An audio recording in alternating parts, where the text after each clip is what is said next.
수냐 오늘이 가장 젊은 날.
안녕하세요.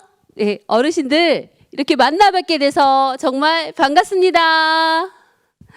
이제 곧 우리의 고유의 명절 설날입니다.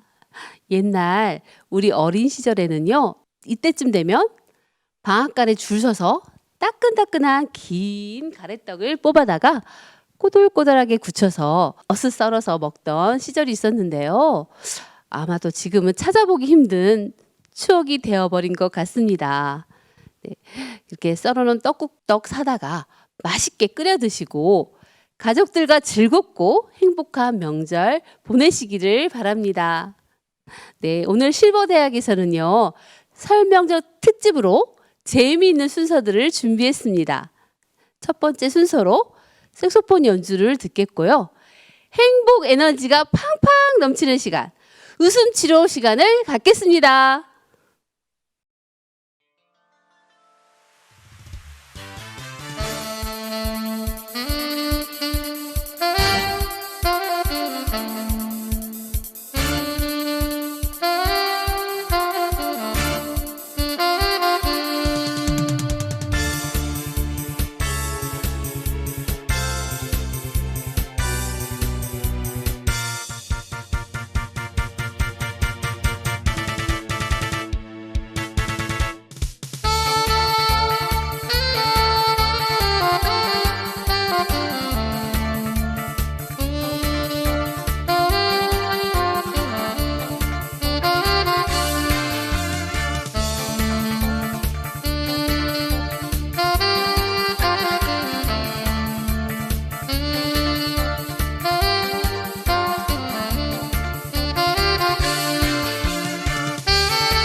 안녕하세요. 반짝반짝 웃음 강사 써니입니다. 반갑습니다. 오늘은 여러분 모두의 행복을 기원하면서 달 타령 율동을 하겠습니다.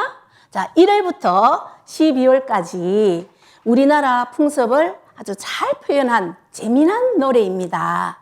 이 노래 가사에 맞춰서 신나고 즐겁게 하시겠는데요. 좋습니까? 네. 네, 우리 신나게 같이 해봐요. 기본 동작은 자, 따라해 보세요. 자, 달아 밝은 달아 이 태백이 놀던 달아 그렇게 하시고요. 또 정월 다음에는 정월에 뜨는 저 달은 새해 희망을 주는 달. 자, 그렇고요. 3, 4, 5, 6 계속 진행되는데요. 그 중에 8월달. 8월달은 무슨 달이죠? 보름달. 예, 보름달. 강강술래가 이렇게 너무 이렇게 재밌는 달인데요. 그럴 때는 옆에 사람과 손을 잡고 강강술래 하는 달. 자, 이렇게 하십니다. 그리고 9월 달에는 풍년가. 풍년가를 어떻게 부르냐면 풍년가를 부르는 달. 자, 이렇게 해서 12월까지 갑니다. 아셨죠? 네. 재밌겠죠? 야, 신나게 따라 하시면 좋겠습니다. 준비되셨죠? 네. 예, 예. 그러면 율동 준비. 야! 음악 주세요.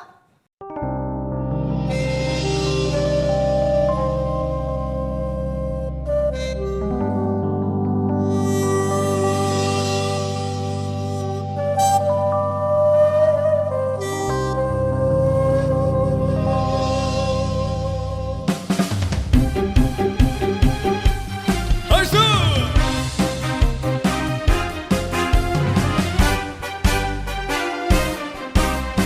달아 밝은 달아 이 태백이 놀던 달아 정월에 뜨는 저 달은 새 희망을 주는 달 2월에 뜨는 저 달은 동동주를 먹는 달 3월에 뜨는 달은 처녀 가슴을 태우는 달 4월에 뜨는 달은 석가모니 탄생한 달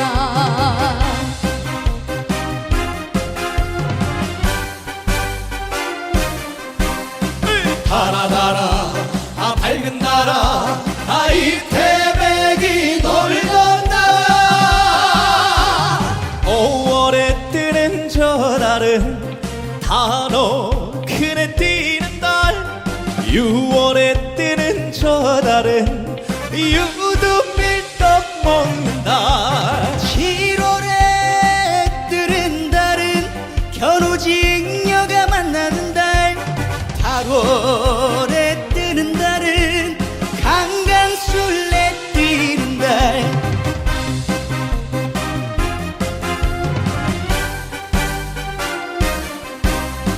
달아 밝은 달아 이 태백이 놀던 달아 9월에 뜨는 저 달은 풍년가를 부르는 달 10월에 뜨는 저 달은 문풍지를 바르는 달 11월에 뜨는 달은 동지 팥죽을 먹는 달 12월에 뜨는 달은 님 그리워 뜨는 달 님 그리워 뜨는 달 님 그리워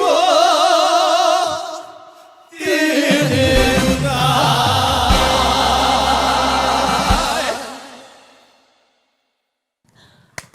아주 잘하셨습니다. 박수 크게.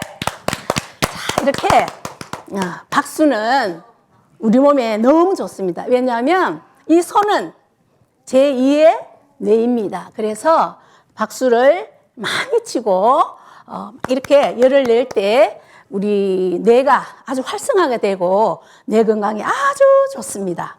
여러분, 그래서 이번에는 건강박수, 좋다 박수를 한번 해보시겠는데요. 좋습니까? 네. 그러면 좋다 박수 제가 하는 대로 따라 해보시면 되겠습니다. 첫째 하루는 아침부터 저녁까지. 그리고 한 주간은 월요일부터 주말까지. 그렇죠? 그리고 한 달, 월초부터 월말까지. 연초부터 연말까지. 자, 이것을 기억하고 한번 따라해 보시게 되기를 바랍니다. 자, 한번 해보겠는데요. 손바닥이 불이 나도록 세게 하는 겁니다. 시작. 아침부터 좋다. 저녁까지 좋다. 하루 종일 좋다. 좋다. 와, 너무 잘했어요. 그 다음에 월요일. 시작. 월요일부터 좋다. 주말까지 좋다. 일주일 내내 좋다. 좋다. 그 다음에 한 달. 자, 시작. 월초부터 좋다. 월말까지 좋다. 한 달 내내 좋다. 좋다. 와, 너무 좋습니다. 정말 좋습니까? 네. 그러면 연초부터 연말까지. 시작. 연초부터 좋다. 연말까지 좋다. 1년 내내 좋다. 좋다. 와, 너무 좋습니다. 그러면 초년부터 말년까지 해볼까요? 네. 아, 좋아요. 자, 시작. 초년부터 좋다. 말년까지 좋다. 평생토록 좋다. 좋다. 정말로 잘하셨습니다. 야, 이제는 우리 평생 어때요? 좋겠죠? 네. 우리 실버 여러분 모두 함께 우리가 하루 또 1년 평생 좋은 일만 가득하시길 바랍니다. 그리고 항상 건강하고 행복하시기를 바랍니다. 감사합니다. 이번 시간에는 마인드 강연 시간입니다. 마음을 활짝 여시고요. 한 말씀 한 말씀 놓치지 마시고 잘 들으시기를 바랍니다. 그럼 박경득 강사님을 박수로 모시겠습니다. 여러분 안녕하십니까? 저희들 실버대학 프로그램에 참여하시는 여러분 반갑습니다. 지금 설 명절을 보내고 계실 건데요. 여러분 이제 우리나라 설날이 되면 여러 가지 세시 풍습이 있죠. 자, 오늘은 그런 세시 풍습들을 또 이야기하면서 진정한 복에 대해서 여러분들하고 잠깐 시간을 보내려고 합니다. 여러분 복 그러면 여러분 싫어하는 사람 아무도 없을 거예요. 자, 여러분 이 영상을 보시면 어떻습니까? 자, 이곳이 어딘 것 같아요? 예, 이 클로버 꽃이 아주 예쁘게 피어 있는데요. 넓은 클로버 밭입니다. 여러분 이 클로버 이 식물은 토끼풀로도 유명한데 여러분 저런 클로버 밭에 가면 자, 어떤 마음이 들죠? 아마 여러분 추억들이 하나씩 다 새록새록 살아날 겁니다. 예, 바로 저곳에 가면 대부분의 사람들이 어떻습니까? 자, 두리번 하면서 찾기 시작하죠.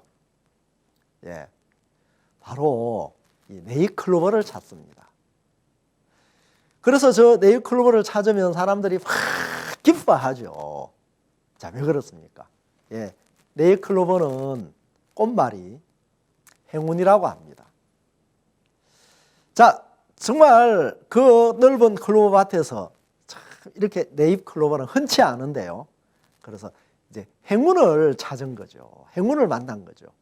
그런데 여러분, 클로버라고 하는 그 꽃말은 뭔지 아십니까? 예, 클로버의 꽃말은 행복이라고 합니다. 자, 사람들이 그 네잎클로버 행운을 찾기 위해서 오랫동안 여러분 그 발 밑에는 뭐가 짓밟힙니까? 행복이 짓밟히고 있는 거예요. 많은 사람들이 그러죠. 행복은 멀리 있는 것이 아니라고 이야기합니다. 여러분, 사람들은 정말 행복을 볼 만한 눈이 없기 때문에 이제 정말 그 여행을 바라는 그 행운을 사람들은 기다리고 그 행운을 찾기 위해서 많은 노력을 합니다. 자, 여러분, 이 글자 무슨 글자인지 아시죠? 예, 복복자입니다. 저 글자 싫어하는 사람 아무도 없을 거예요. 여러분, 그런데 오른쪽에 사진을 보시면 어떻습니까? 글자가 거꾸로 그렇게 붙여져 있죠. 원래는 왼쪽에 있는 사진처럼 저게 이제 정상인데, 그런데 중국의 어느 대문에 보니까 저렇게 글자가 거꾸로 붙여져 있는 거예요. 그 이유가 궁금했습니다. 그 이유인즉슨 복은 내가 노력해서 또 이 땅에서 열심히 해서 주어지는 게 아니고 복은 위에서 하늘에서 내려오는 거라고 중국 그 사람은 그렇게 생각을 하고 있었습니다. 어떤 사람의 능력 밖에 어떤 힘에 의해서 이 복이 온다. 그래서 내려오는 복을 담기 위해서 이렇게 글자를 거꾸로 붙여 놓았다고 합니다. 전혀 뭐 근거가 없는, 일리가 없는 그런 이야기는 아니죠. 자, 여러분, 우리나라도 이제 정월 초하루가 되면 이렇게 대문간에 혹은 그 부엌 들어가는 입구에 저렇게 조리를 걸어 놓았습니다. 금음날이 되면 많은 이 조리 장사들이 이 조리를 팔러 다녔답니다. 심지어는 또 어떤 경우는 이제 그 조리를 집 안에 집어 던져 놓고 그 다음날 이제 조리값을 받으러 오고 했답니다. 이때는 조리값을 달라는 대로 다 주어야 했답니다. 자, 왜 그 문간에다가 조리를 저렇게 걸어 놓죠? 예, 이 조리는 쌀을 이을 때, 밥을 하기 위해서 쌀을 이을 때 이제 그 쓰는 조리 기구죠. 마치 이 쌀이 조리에 담기듯이 이제 새해에 복이 이 조리에 가득 담기기를 바라는, 복을 담기를 바라는 그런 염원에서 이제 조리를 걸어 놓는데, 저 조리를 보고 복조리라고 이야기를 했습니다. 그리고 또 한복, 또 색동 저고리 이런 한복을 입으면 그 한복에다가 복주머니를 이제 달아주죠. 자, 복이 담기라고. 그래서 사람들은 참 이렇게 인생을 살면서 이런 정말 복을 좋아합니다. 자, 이제 또 세시풍습 중에 하나가 있는데요. 그 중에 하나가 뭐냐면 야광귀 쫓기라고 하는 이제 이런 세시풍습이 있습니다. 이제 정월 초하루가 되기 전에 섣달 금음날이 되면 이 야광귀라고 하는 귀신이 이제 신발을 훔치러 온대요. 그래서 자기 마음에 드는 신발이 있으면 신발을 딱 훔쳐가는데, 그 신발을 잃어버린 사람은 그 한 해 이제 운이 나쁜 그런 한 해를 이제 보낸다고 합니다. 그래서 이제 그 아이들은 자기 신발을 잃어버리지 않기 위해서, 도둑맞지 않기 위해서 신발을 방에 고이 들여다 놓고 그래 일찍 잠을 들곤 한다고 하는데, 그런데 이제 그 야광 귀신을 쫓기 위해서 이제 쓰는 장치가 채라고 합니다. 여러분, 채는 어때요? 구멍이 많죠.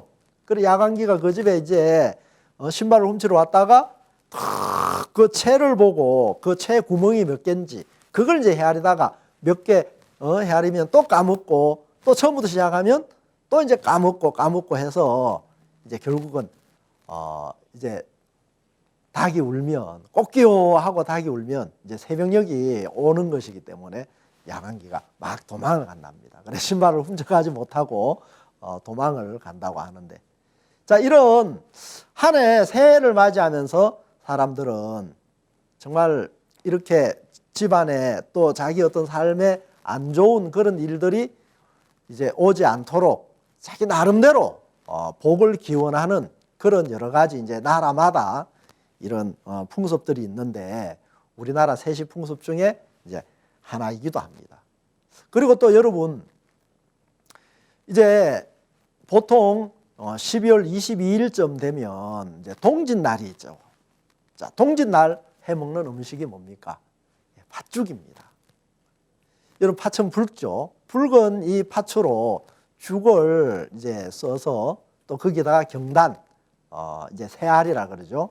이걸 넣어서 이제 먹는데, 그런데 이제 이 팥죽을 해서 먹기 전에 먼저 대문간에다가 이 팥죽을 뿌려요.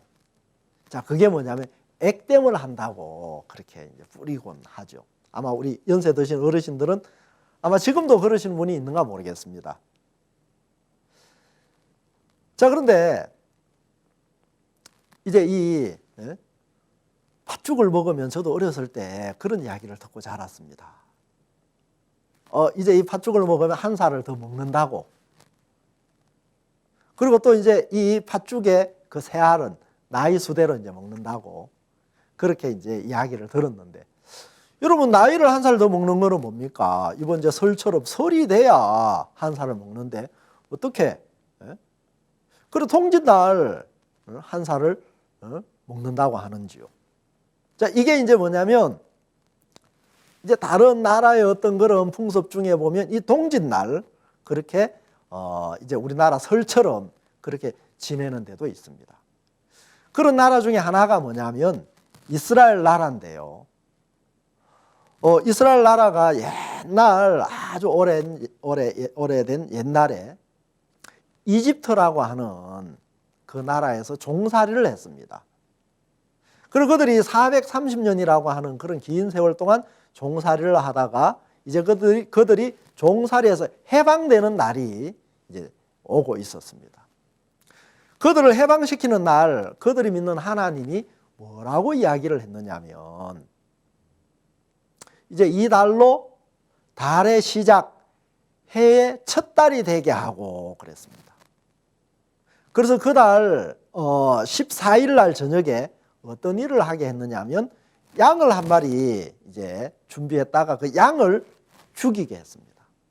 그 양을 죽여서 그 양의 피를 이제 그 집 문설주와 임방에 양의 피를 바르도록 했습니다. 자, 그 이유가 있는데 그게 뭐냐면 그 이집트라고 하는 나라에 처음 난 사람, 그러니까 이제 맏아들이죠. 그리고 짐승의 첫 새끼, 뭐 소나 또 말이나 낙이나 양이나, 자, 그 집에 있는 짐승의 첫 새끼, 그 모든 처음 난 것들을 하나님이 다 죽이겠다고 이야기를 했습니다. 뭐 임금 왕이든 또 노예든 모든 사람의 이 처음 난 아들, 그리고 모든 짐승의 처음 난 새끼들 다 죽이는 어마어마한 그런 재앙을 하나님이 경고를 하셨는데, 그런데 하나님은 그 이스라엘 백성들에게 너희는 양을 죽여서 이제 그 피를 바르라. 그럼 피를 바른 그 집에 있는 장자나 그 집에 있는 짐승의 첫 새끼는 이제 해치지 않겠다, 죽이지 않겠다, 그렇게 이야기를 했어요. 그리고 피가 표적이 된다고 이야기했습니다. 그리고 피를 볼 때 내가 너희를 넘어가리니 재앙이 너희에게 임하지 않을 거라고 말씀을 했습니다. 자, 그 하나님의 말씀을 들은 이스라엘 백성들은 그대로 이제 양을 죽여서 양의 피를 그 문설주와 임방에 발랐습니다. 그런데 이런 하나님 믿지 않았던 그 이집트 사람들, 자, 그들은 그 이야기를 믿지를 않았습니다. 그래서 이제 14일 날 저녁이 되었을 때 하나님 말씀하신 대로 죽음의 사자가, 그 재앙이 그 집에 와가지고 모든 장자들을, 그 애굽 나라의 이집트에 있는 모든 사람들의 장자들을 이제 죽게 했습니다. 반대로 이제 이스라엘 백성들은 하나님 말씀한 대로 양의 피를 발라서 장자들이 죽임을 당하는 그 재앙을 면할 수가 있었습니다. 그리고 그들은 그 다음날 이제 종살이 했던 그 이집트 나라를 떠나서 이제 새로운 그들의 땅을 향하여 자, 그들은 이제 애굽에서 떠나는 이야기가 있는데요. 여러분, 바로 이것이 유래가 돼가지고 이제 우리나라의 동지라고 하는 그런 절기에 있어서 여러분 피도 빨간 것이고 팥죽도 이제 붉은 것이죠. 그래서 그 짐승의 피 대신에 팥죽을 대문 앞에 뿌려서 이제 나쁜 그런 재앙을, 애군을 막는다. 그런 의미로 이제 동지 풍습 중에 하나가 행해졌죠. 지금은 이제 거의 그런 풍습들이 많이 사라진 그런 가운데 있습니다. 자, 여러분, 제가 여러분들에게 한 인물을 소개하겠는데요. 이 사람은 이스라엘 나라에 있어서 가장 존경받는 왕 중에 한 사람입니다. 자, 이분은 굉장히 이스라엘 백성들의 존경을 받는 그런 훌륭한 왕이었는데, 이 왕이 어느 날, 자, 정말 왕으로서 너무너무 부끄러운 일을 행했습니다. 그것이 바로 뭐였느냐면, 자기 충성스러운 신하의 아내를 범하는 그런 너무너무 추한 죄를 지었습니다. 자, 그것이 이제 또 드러날까 싶어서 이제 그 충성스러운 신하를 죽이고 그 신하의 아내를 자기 아내로, 자기 후궁으로 맞이했습니다. 그러면 여러분 어때요? 정말 하나님 말씀대로 참 그렇게 하나님을 잘 믿고 잘 섬겨야 할 그런 이제 이 왕이 하나님 앞에 저주받을 그런 죄를 지은 거예요. 자, 이 다윗이라는 사람은 목동이었습니다. 천한 목동이었는데 이제 하나님이 그를 왕으로 세우셨어요. 영광스러운 왕이 되었는데, 그런데 하나님을 잘 섬기다가 이런 어마어마한 그런 죄를 짓는, 저주를 받아야 할 이런 사람이 된 거예요. 그런데 다윗은 이제 행복에 대해서 이야기를 했습니다. 다윗 왕이 말하는 행복론, 그게 바로 뭐였냐면 일한 것이 없이 하나님께 의로 여기심을 받는 자였다는 거예요. 자, 일한 것이 없다, 그 이야기는 하나님 말씀대로 제대로 살지를 못했다, 하나님 말씀을 어겼다, 그래서 다시 말하면 죄를 지었다, 악을 행했다. 이제 그런데 죄를 짓고 악을 행했으면 그 대가로 저주를 받아야 되는데, 그런데 다윗은 하나님께 의로 여기심을 받는 자가 되었다는 거죠. 죄인이 아니라 하나님이 다윗을 보고 그 죄를 기억지 않고 죄를 정말 사해 줘서 다윗이 죄인이 아니라 의로운 자로, 의인으로 그렇게 다윗을 이제 만들어 주었다는 이야기예요. 자, 그래서 다윗은 이런 이야기를 해요. 그 불법을 사하심을 받고 그 죄를 가리우심을 받는 자는 복이 있고 주께서 그 죄를 인정치 아니하실 사람은 복이 있도다 그랬습니다. 자, 분명히 불법을 행했는데, 그럼 분명히 그 죄의 대가로 저주를 받아야 하는데, 죽임을 당해야 되는데, 그런데 사하심을 받고 또 그 죄를 다 가리우심을 받았다는 거예요. 그래서 하나님이 그 죄를, 지은 죄를 인정치 아니할 사람은 복이 있다 그랬습니다. 여러분, 사람들은 복을 받기 위해서 어떻게 했습니까? 이제 그 세시풍습으로 복조리를 탁 걸어놓고 또 복주머니를 차고 다니고, 그리고 또 그런 애군을 막기 위해서 어때요? 팥죽을 또 뿌리기도 하고. 자, 그런데 다윗은 어떤 복을 받았다고요? 죄를 사하심을 받고 죄를 가리우심을 받고 또 그 죄를 인정치 아니하심을 받는 사람이 되었다는 거예요. 그 이유가 뭔지 압니까? 자, 바로 2000년 전에 이 땅에 오셔서 십자가에 못 박혀 죽으신 예수님으로 말미암아서입니다. 예수님 때문에.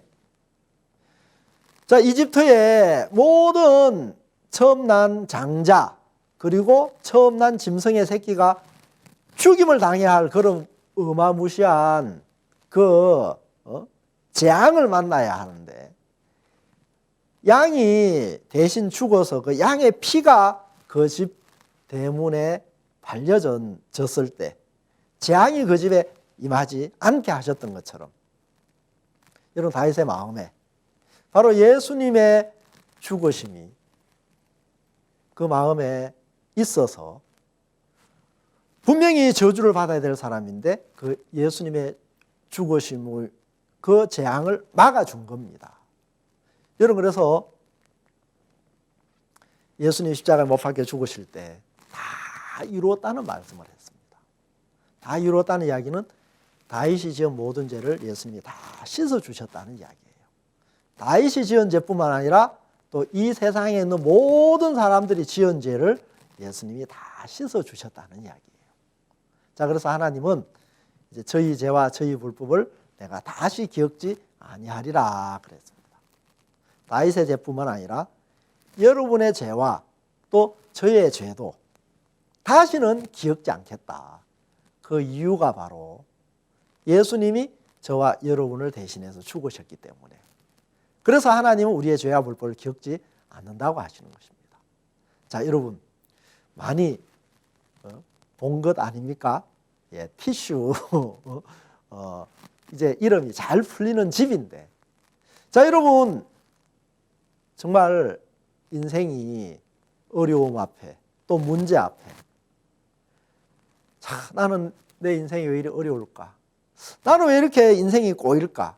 우리 집안은 왜 이렇게 되는 일이 없을까?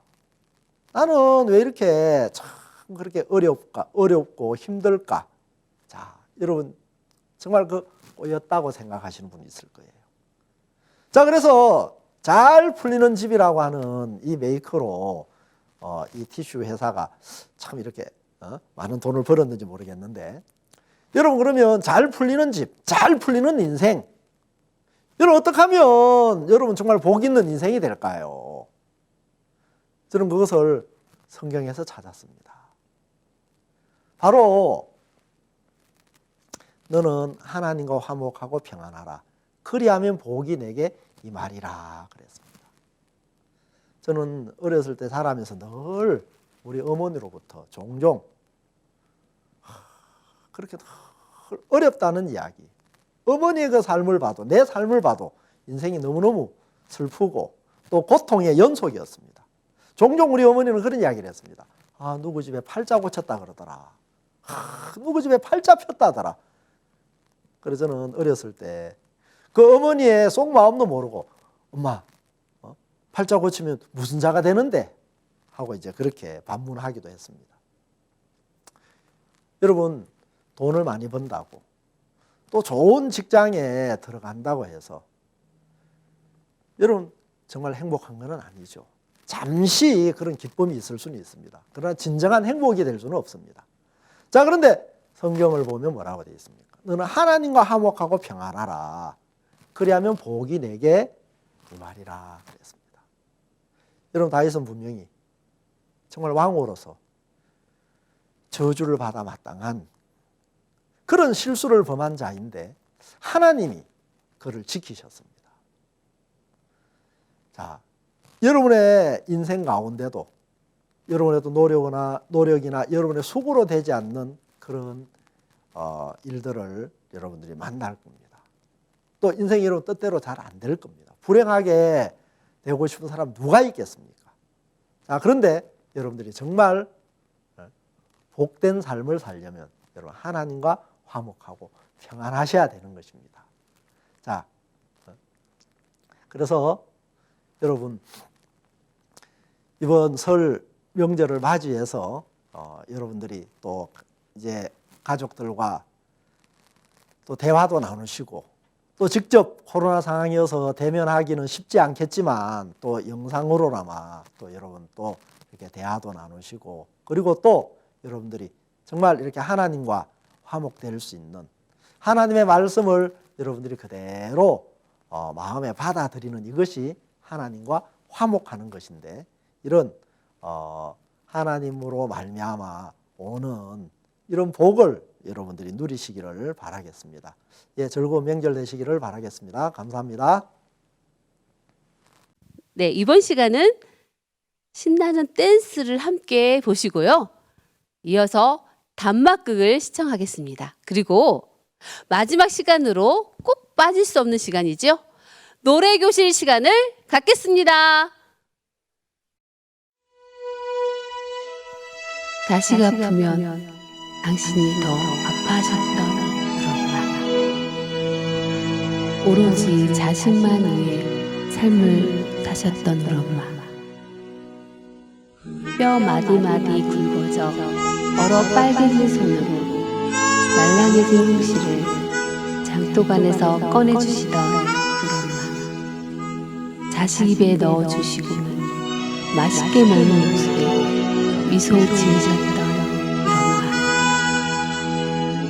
삶이 고단하고 외로울 때 불러보는 가장 따뜻한 이름 우리 엄마. 영원한 그리움 우리 엄마. 엄마 너무 보고 싶습니다. 너무나 그립습니다.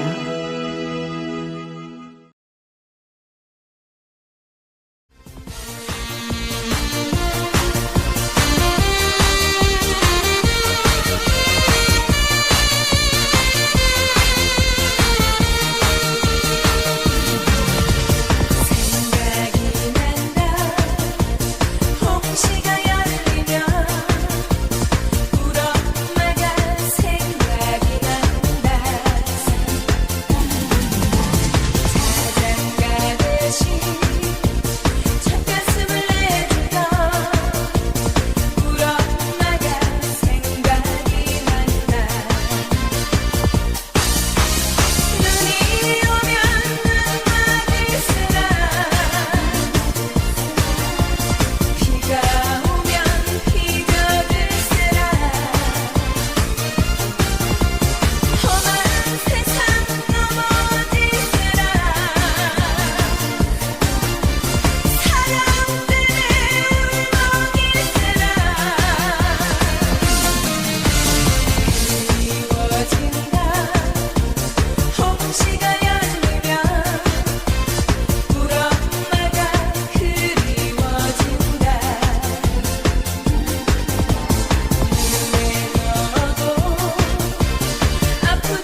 내가 뒤를 돌아보면 한평생 보고만 해서 살아온 삶이 너무 행복하고 감사했어요. 우리 아이들도 다 복음을 위해 사는 것이 꿈만 같고요. 그래, 한평생 나는 불행하게 살 수밖에 없는 인생이었는데 우리 박 목사님을 만나서 지금처럼 이렇게 행복하게 살 수 있는 것이 너무 감사하고 행복하네요. 여보, 남은 여생도 복음만을 위해 우리 살아갑시다. 그래, 그렇게 해야지. 1946년 나는 경남 합천의 농촌 마을에서 일남 7녀의 장남으로 태어났다. 아버지와 삼촌이 밤낮 없이 열심히 농사를 지었지만 우리 가족이 먹기에도 양식이 늘 부족했다.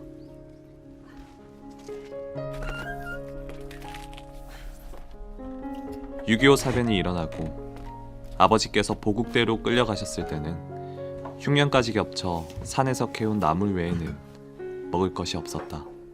하루하루 어떻게든 배를 채워서 살아가는 것만 생각했던 시절이었다.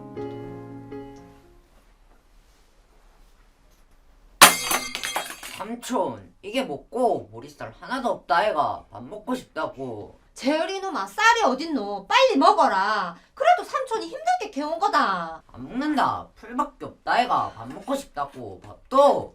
재열이 이놈이 정신을 못 차리고 너 좀 혼나봐야겠어. 아이고 야들아 그만둬라. 우리 장소희 밥이 먹고 싶었나. 저 노밭댁에 가면은 찬밥이라도 있을 기다. 어머니가 계속 그렇게 싸고 도시니까 재열이처럼 저렇게 버릇이 없는 거예요. 아유 그만둬라. 애가 얼마나 배가 고프면 그러겠노. 가자. 2살 아래의 여동생은 태어나면서부터 미숙아로 태어났다. 어머니도 잘 드시지 못해 모유도 적고 다른 먹을 것도 없다 보니 동생은 걷지 못하는 안진뱅이가 되고 말았다. 재열이 오빠야. 왜? 오빠야 저기 내과에 가면 뭐가 그리 재밌는데. 내가 거기가 뭐 그리 재밌겠노? 그냥 친구들하고 벽도 감고 고기도 잡고. 그리고 또 뭐 하는데. 뭐? 또 뭐가 있겠노? 별거 없다. 오빠야 그럼 저기 산에는 뭐가 잘로 재밌는데. 오디도 따먹고 산딸기도 따먹고. 또 뭐가 재밌는데. 이 가시나 뭐 그리 귀찮게 물어 샀노? 재열아, 내과에 가자. 알았다, 기다리봐라. 어머니는 오늘 늦게 도를 시키다. 알았다 오빠야. 나간대. 동생은 7살이 되던 해 그만 죽고 말았다. 어머니가 일을 나가시면 걷지 못하는 동생은 돌봐주던 이 없이 어두운 방 안에서 홀로 지냈다. 그 어린 것이 얼마나 무섭고 서러웠을까. 그 외로운 삶도 겨우 7살에 끝이 났다. 우리 가족은 내가 10살이 되던 해 거창으로 이사를 갔다. 거창에서 친척의 가수원 일을 도우고 살았지만 우리 집안의 형편은 나아지지 않았다. 나는 남들보다 늦게 10살이 되어서야 국민학교 1학년에 들어갈 수 있었다. 그렇게 가난에 찌들려 살아가고 있던 중 국민학교 5학년 때쯤의 일이었다. 재열아, 빨리 일어나봐라. 재열아, 지금 재순이가 열이 너무 많이 오고 흡기를 안 나지. 빨리 뛰어가서 약 좀 사온나. 아이고 우리 재순이가 아이고 우야꼬. 태어난 지 3개월밖에 안 된 여동생이 경기를 하고 열이 난다는 것이었다. 나는 멀리 있는 약방까지 뛰어가서 약을 사왔다.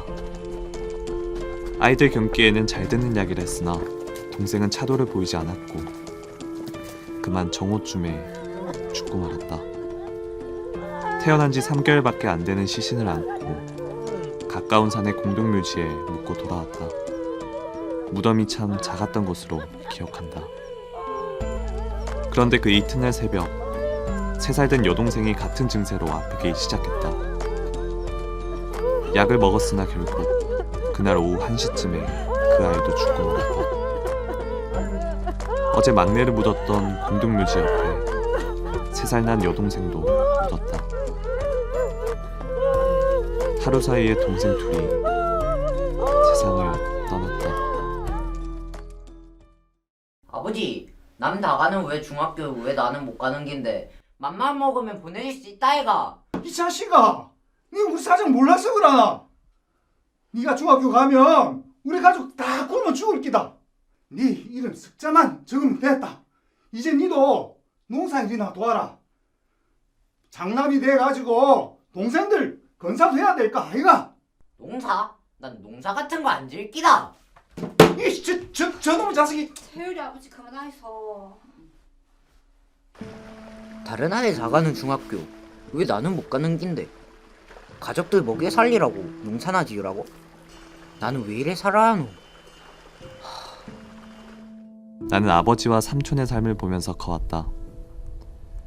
뜨거운 태양 아래서 밤낮 없이 고생하지만 가족들 입에 풀칠하기도 빠듯한 삶을 나도 살아야 한다 생각하니 너무 싫었다. 다행히 국민학교를 졸업하고 친척이 운영하는 양복점에 다니면서 일을 배우게 되었다. 난 농사를 짓지 않는 것만 해도 너무 좋았다. 그러던 중 근처 의류공장에 다니고 있는 종룡이를 알게 됐다. 종룡이도 나처럼 늦게 국민학교를 졸업하고 의류공장에 취직을 했고 우리는 매일 출퇴근을 같이 했다.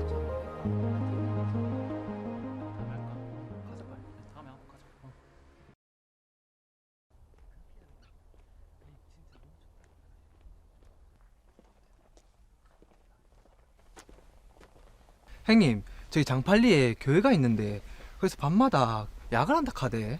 야하, 그게 뭔데? 그 이따이가 우리 같이 학교 공부 못하는 아이들을 모아가지고 국어, 수학, 역사 같은 거 가르쳐준다 카더라. 영어도 가르쳐준다 카던데 그것도 공짜로. 공부를 가르쳐준다고? 공짜로? 하모 공짜로. 난 밤마다 댕기끼다. 형님도 내랑 같이 가자. 괴랍고. 야하. 그날부터 6개월간 나는 종룡이와 함께 장팔리 교회 야학을 다녔다. 공부를 못한 게 한이었던 나는 매일 밤 열심히 배웠다. 종용이만 이거 읽어보겠습니다. 시작. 모르죠? 재현이가 한번 읽어볼까요? 시작. 그렇죠. 다 같이 박수 한번. 연달아서 읽어볼게요. 그때 장팔리 교회에 계시던 전도사님이 다른 곳에 교회를 지어 떠나면서 장팔리 교회는 사역자가 없는 교회가 되었다. 그러다가 1964년 5월 성교학교를 갓 졸업한 젊은 전도사님 한 분이 장팔리 교회로 오셨다. 여러분 안녕하세요. 저는 박옥수라고 합니다. 이번에 하나님 은혜로 장팔리 교회로 오게 되었습니다. 잘 부탁드립니다. 안녕하세요. 박옥수 전도사님은 그때부터 장팔리 교회를 인도하셨다. 나는 6개월 동안 야학을 다니면서 하나님이 살아계신 것은 알았지만 내가 죄인인 것은 전혀 모르고 있었다. 어느 날 예배가 마치고 나서 박옥수 전도사님께서 잠깐 이야기를 나누자고 하셨다. 혹시 두 분은 죄사함을 받으셨습니까? 죄사함이요? 그게 뭐지요? 이 나나. 아니 나는 그런 거 잘 모르겠다. 네, 아직 두 분 다 죄사함을 받지 못하셨군요. 그럼 여기 로마서 3장 23절을 한번 김명재님께서 한번 읽어보시겠습니까? 모든 사람이 죄를 범하였음에 하나님의 영광에 이르지 못하더니. 네, 감사합니다. 여기 보면 모든 사람이 죄를 범했다고 되어 있습니다. 그럼 두 분은 죄인입니까? 의인입니까? 죄인이지요. 네, 맞습니다. 그런데 여기서 중요한 것은 죄인은 절대로 하나님 영광에 이르지 못한다는 겁니다. 지옥에 갈 수밖에 없는 거죠. 그런데 여기 24절을 심영재님께서 한번 읽어보시겠습니까? 그리스도 예수 안에 있는 구속으로 말미암아 하나님의 은혜로 값없이 의롭다 하심을 얻은 자 되었느니라. 네, 감사합니다. 우린 죄인이어서 지옥에 갈 수밖에 없는데 예수님께서 우리를 죄를 위해서 십자가에서 돌아가셨습니다. 그 예수님의 죽으심은 우리의 죄를 사하기 위함이었습니다. 김명진님의 죄도 심영재님의 죄도 다 예수님께서 지시고 십자가에서 돌아가신 겁니다. 그럼 두 분은 죄인입니까? 의인입니까? 의인입니다. 네, 맞습니다. 예수님이 죽으심은 우리 죄가 사해졌고 천국에 가게 되었다는 겁니다. 그게 바로 죄사함을 받았다는 겁니다. 전도사님에게 복음을 들으면서 내 죄가 없어졌고 천국에 갈 수 있다는 사실이 믿어졌다. 집에 돌아가서도 전도사님께서 읽어보라고 하신 성경 구절을 읽고 또 읽었다. 내 죄가 사해진 것이 믿어졌고 그 사실에 너무 기뻤다. 나는 내 삶에 어떤 희망도 없다고 생각했다. 동생들을 3명이나 잃고 지독한 가난에서 벗어나고 싶어 발버둥 쳤지만 벗어날 수 없었다. 부모님처럼 그저 하루하루를 버티며 살아가야 할 것 같았던 막막했던 내 삶이 구원을 받은 후 말할 수 없는 감사와 기쁨으로 가득 찼다. 장래에 대한 소망도 없이 그렇게 참 불행한 삶을 살았었는데 교회를 가게 되고 목사님을 만나서 또 저녁에 같이 찬송도 부르고 또 기도도 하고 또 목사님이 말씀을 전해주시면은 그 말씀이 너무 마음에서 울송이처럼 달다 느껴졌고 그렇게 참 살았었는데 그 이듬해 1년 있다가 목사님이 10월 달에 군대를 간다고 거창을 떠나실 때 너무 마음에서 참 목사님과 헤어지는 것이 너무 참 서운했고 이랬지만은 또 어쩔 수 없이 목사님과 참 헤어지고 이렇게 생활했는데 박욱수 목사님을 만나서 복음을 듣고 난 후 세상에 그 누구보다도 행복한 사람이 되었습니다. 저희 부모님들도 구원을 받고 주님 품에 가졌으며 저희 여동생들도 박욱수 목사님을 통해서 모두 구원을 받았습니다. 그리고 저는 교회 인도로 1973년 5월 달에 결혼을 했습니다. 그리고 아들과 딸을 낳았는데 딸은 지금 사역자 3호로 복음을 섬기고 있습니다. 또 아들은 교회 인도로 방송 일을 하고 있는데 미국 뉴욕에서 복음을 섬기고 있습니다. 그리고 저희 큰손자는 올해 22살인데 미국에 대학을 다니다가 한국에 단기 선교를 와서 부산 링컨 학교에서 원어민 교사로 쓰임을 받고 있습니다. 심재열 형제님 큰딸 심은실입니다. 제가 기억하는 아버님 모습은 세탁업을 하셨는데요. 세탁소하고 교회밖에 모르시고 늘 교회 가는 모습으로 기억되고 있습니다. 교회와 종의 마음을 따라 사시는 모습을 보고 저도 교회를 배우고 또 세상에 대해서 선을 그을 수 있었습니다. 지금 이렇게 영광스럽게 복음을 전하는 직분을 가지고 살 수 있어서 또 아버님, 어머님께 너무 감사합니다. 또 아버님을 복음으로 신앙으로 이끌어주신 박옥수 목사님께 너무 감사합니다. 하나님의 은혜로 아버지 어머니께서 구원받고 교회 안에서 결혼을 하셨기 때문에 저는 교회 안에서 태어났습니다. 교회 안에서 또 자라고 은혜로 이제 어릴 때부터 교회와 연결이 되었습니다. 아버지 어머니께서는 세탁소를 이렇게 하셨는데 자주 아버지께서 복음을 많이 전하셨습니다. 손님들을 앉혀놓고 당신 죄 있으면 지옥 갑니다. 마음에 죄가 있습니까? 교회를 다닙니까?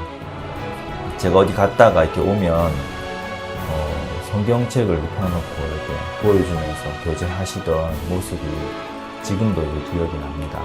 이렇게 자주 우리들에게 야 너희들은 하나님에 속한 자들이다. 하나님께 너희들에게 다 맡겼다. 하나님이 너희 아버지시다. 그렇게 얘기를 해주셨습니다. 그래서 교회 안에서 이 인도를 받으면서 자연스럽게 우리도 복음을 위해서 우리 삶을 드려야 되겠다. 그렇게 배운 것 같습니다. 하나님이 또 저희들 모든 가정을 교회 안에 지키신 것이 너무 감사하고 또 부모님께 감사하고 또 교회와 종 앞에 감사한 그런 마음입니다. 참 지금 생각해 보면은 그때 어릴 때 그 시절에 너무 가난하고 힘든 삶이 싫었지만은 하나님께서 저를 박옥수 목사님을 만나게 해주시고 또 이 복음 안에서 참 교회를 만나서 행복하게 살게 해주셨다는 것이 지금 생각할 때 너무 감사하고 행복합니다. 참 목사님께도 감사를 드립니다.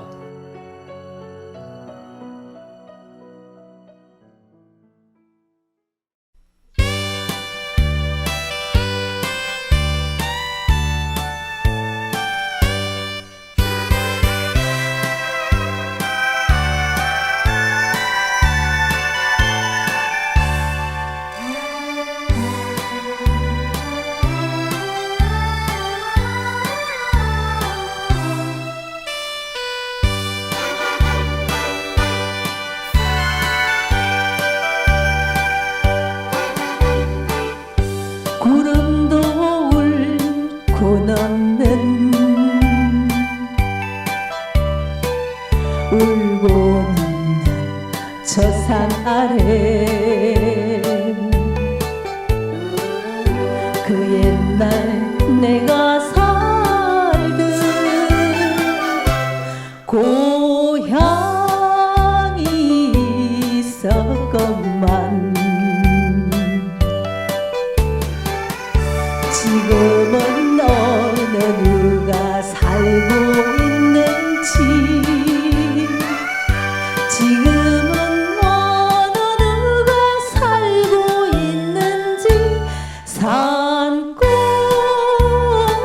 산골짜기엔 물이 마르고 기름진 문천 오가 저초에 묻혀있네.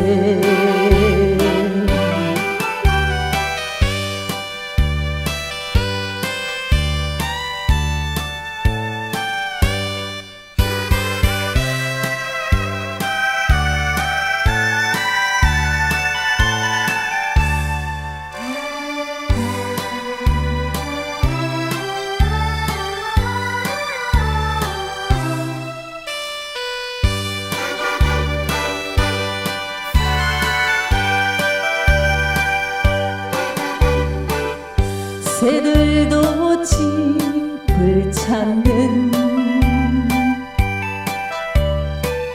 집을 찾는 저 산 아래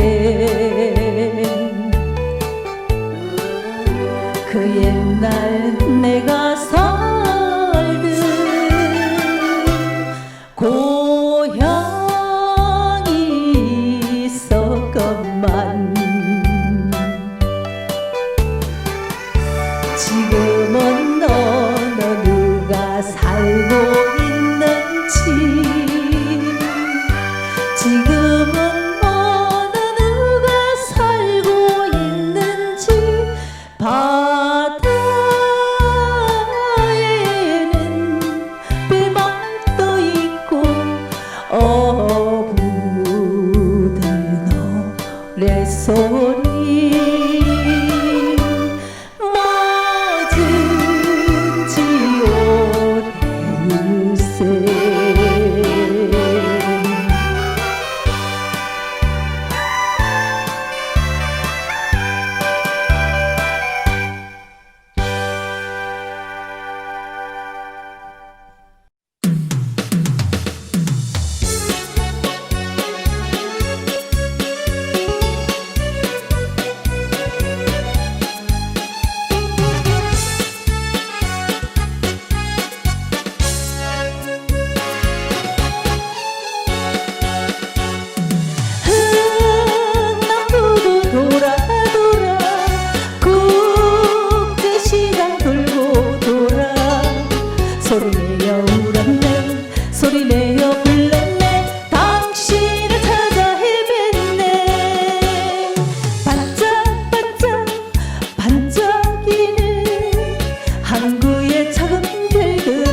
바다우 양도딸이 난간이에서 남포동 뒷골목에서 자갈치 아지매가 목 놓아 부르는 이름 엄마를 찾는 자갈치 아지매 양도딸이 난간이에서 남포동 뒷골목에서 자갈치 아지매가 목 놓아 부르는 이름 엄마를 찾는 자갈치 아지매 자갈치 아지매.